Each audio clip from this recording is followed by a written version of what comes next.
warahmatullahi wabarakatuh. Perkenalkan, nama saya Nina Amelia dari kelas M243. Di sini saya akan mempresentasikan dengan materi sistem gerak pencernaan, peredaran darah, dan pernapasan manusia. Yang pertama, organ utama yang terlibat dalam sistem gerak manusia merupakan sistem yang memungkinkan tubuh untuk bergerak dan melakukan aktivitas fisik. Sistem gerak ini melibatkan beberapa organ utama yang bekerja secara sinergis untuk menghasilkan gerakan tubuh. Organ-organ utama yang terlibat dalam sistem gerak manusia adalah rangka, otot, dan sendi. Jadi yang pertama adalah rangka. Rangka manusia terdiri dari tulang-tulang yang membentuk struktur tubuh, memberikan dukungan dan perlindungan terhadap organ-organ vital, serta berfungsi sebagai tempat melekatnya otot untuk menghasilkan gerakan. Rangka ini juga berperan penting dalam proses pembentukan sel darah dan menyimpan mineral. Adapun fungsi pada rangka, yang pertama memberi bentuk dan dukungan, yang kedua perlindungan organ vital, dan yang ketiga tempatnya melekat otot, dan keempat pembentukan sel darah, dan yang kelima penyimpanan mineral. Jadi struktur pada rangka pada manusia terdiri dari 206 tulang yang terbagi menjadi dua bagian utama, yaitu yang pertama rangka aksial, terdiri dari tengkorak, tulang belakang, tulang rusuk, dan tulang dada. Dan yang kedua, rangka apendikular, yang terdiri dari tulang anggota tubuh bagian atas dan bagian bawah serta tulang pinggul. Organ yang utama yang kedua itu ada otot. Otot adalah organ tubuh yang memungkinkan gerakan tubuh melalui kontraksi dan relaksasi. Otot bekerja bersama dengan rangka untuk menghasilkan gerakan. Ada 3 jenis otot dalam tubuh manusia, yaitu otot rangka, otot polos, dan otot jantung.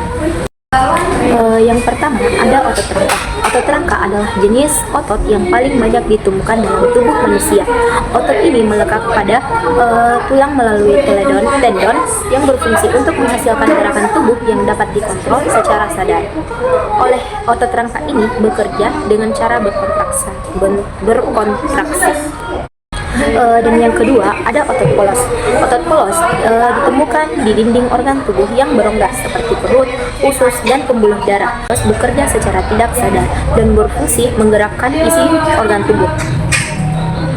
Dan yang ketiga ada otot jantung. Otot jantung hanya ditemukan pada jantung dan berfungsi untuk memompa darah ke seluruh tubuh. Otot jantung juga memiliki kemampuan berkontraksi secara ritmis tanpa henti sepanjang hidup, yang sangat penting untuk mempertahankan aliran darah yang stabil. Organ utama yang ketiga ada sendi. Sendi adalah tempat pertemuan antara dua atau lebih tulang. Sendi berfungsi untuk memungkinkan gerakan antar tulang dan memberikan fleksibilitas pada tubuh. Ada beberapa jenis sendi dalam tubuh manusia yang memungkinkan berbagai jenis gerakan. Ada beberapa jenis sendi. Yang pertama, sendi peluru. Sendi ini memungkinkan gerakan dalam berbagai arah. Contoh dari sendi ini adalah sendi bahu dan pinggul yang memungkinkan gerakan lengan dan kaki dalam berbagai arah. Dan yang kedua, ada sendi engsel. Sendi engsel hanya memungkinkan gerakan dalam satu arah, seperti membuka dan menutup pintu. Contoh sendi engsel adalah sendi lutut dan siku. Dan yang ketiga, ada sendi putar. Sendi ini memungkinkan gerakan rotasi. Contohnya seperti sendi antara tulang atlas dan aksis di leher yang memungkinkan kepala bergerak dari sisi ke sisi. Dan yang keempat, ada sendi pelana. Sendi ini memungkinkan gerakan dua arah seperti pada sendi ibu jari. Dan pada materi kedua ada proses pencernaan makanan dari mulut hingga usus besar. Jadi proses pencernaan makanan adalah rangkaian panjang yang terjadi dalam tubuh manusia untuk mengubah makanan yang kita konsumsi menjadi zat gizi yang dapat diserap dan dimanfaatkan oleh tubuh. Pencernaan makanan melibatkan berbagai organ dan sistem, mulai dari mulut, kerongkongan, lambung, usus halus hingga usus besar. Setiap organ memiliki peran yang sangat spesifik dalam memecah makanan menjadi bagian-bagian yang lebih kecil agar dapat diserap oleh tubuh. Jadi yang pertama, pencernaan dimulai dari mulut. Proses pencernaan pertama kali dimulai di mulut yang merupakan pintu masuk makanan ke dalam tubuh. Begitu makanan masuk ke dalam mulut, gigi mulai bekerja untuk menggigit dan mengunyah makanan, yang mengubahnya menjadi potongan-potongan kecil. Pengunyahan ini penting untuk meningkatkan luas permukaan makanan, mempermudah aksi enzim-enzim pencernaan selanjutnya. Dan yang kedua, ada perjalanan makanan ke kerongkongan. Setelah dikunyah, makanan yang sudah bercampur dengan air liur menjadi suatu massa yang disebut bolus. Bolus ini kemudian ditelan dan melewati kerongkongan.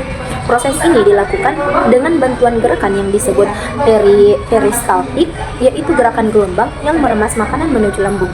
Dan yang ketiga, ada proses pencernaan di lambung. Setelah melewati kerongkongan, makanan masuk ke lambung, tempat proses pencernaan lebih lanjut berlangsung.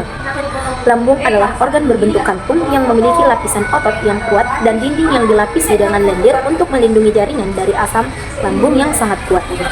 Dan yang keempat, ada pencernaan di usus halus. Usus halus adalah tempat utama pencernaan dan penyerapan zat gizi dalam tubuh. Usus halus terdiri dari 3 bagian. Yang pertama ada duodenum, jejunum, dan ileum. Pencernaan di usus halus berlangsung dengan bantuan berbagai enzim pencernaan yang dihasilkan oleh pankreas dan hati. Dan yang kelima, pencernaan di usus besar. Setelah sebagian besar nutrisi diserap di usus halus, sisa makanan yang tidak tercerna atau tidak dapat diserap masuk ke usus besar. Usus besar memiliki fungsi utama untuk menyerap air, elektrolit, dan beberapa vitamin, seperti vitamin K yang diproduksi oleh bakteri di usus besar.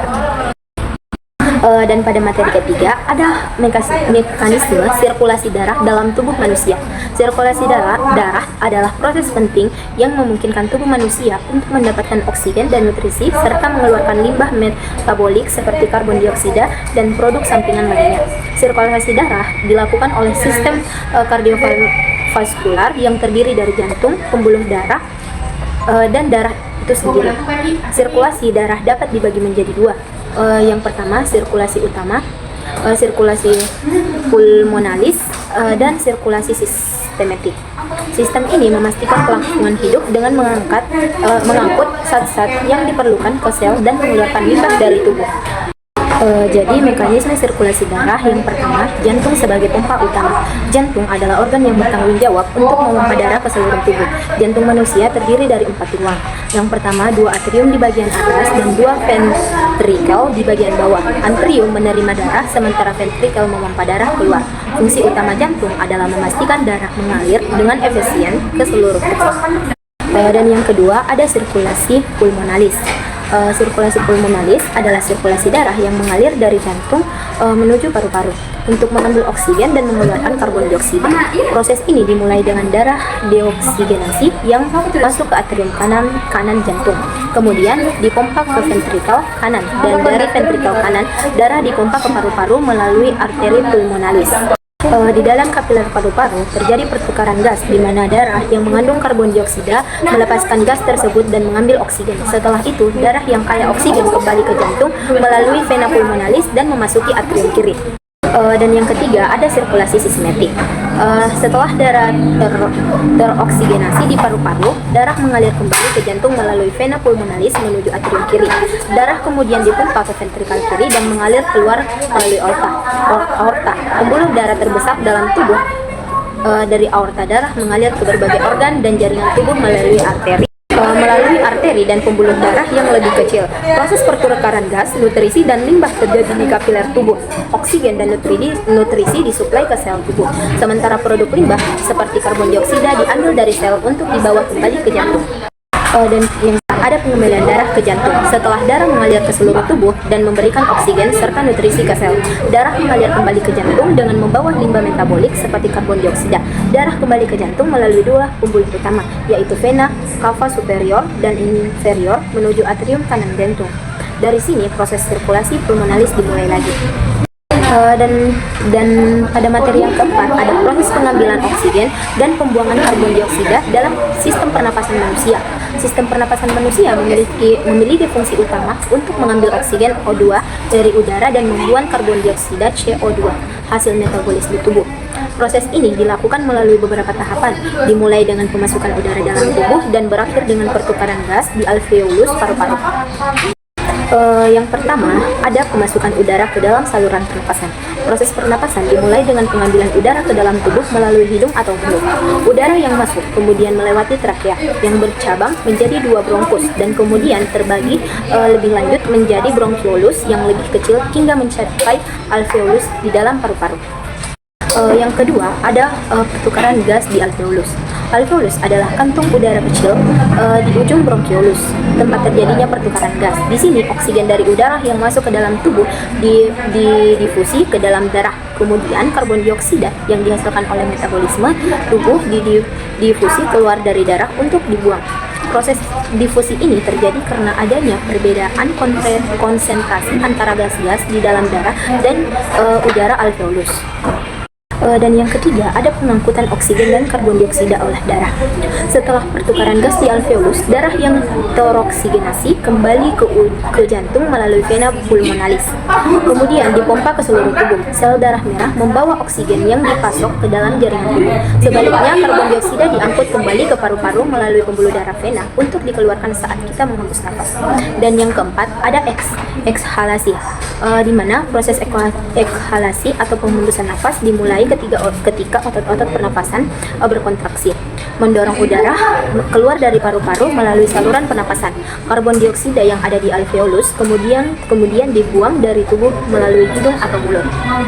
Sekian presentasi dari saya, kurang lebihnya mohon dimaafkan. Wassalamualaikum warahmatullahi wabarakatuh.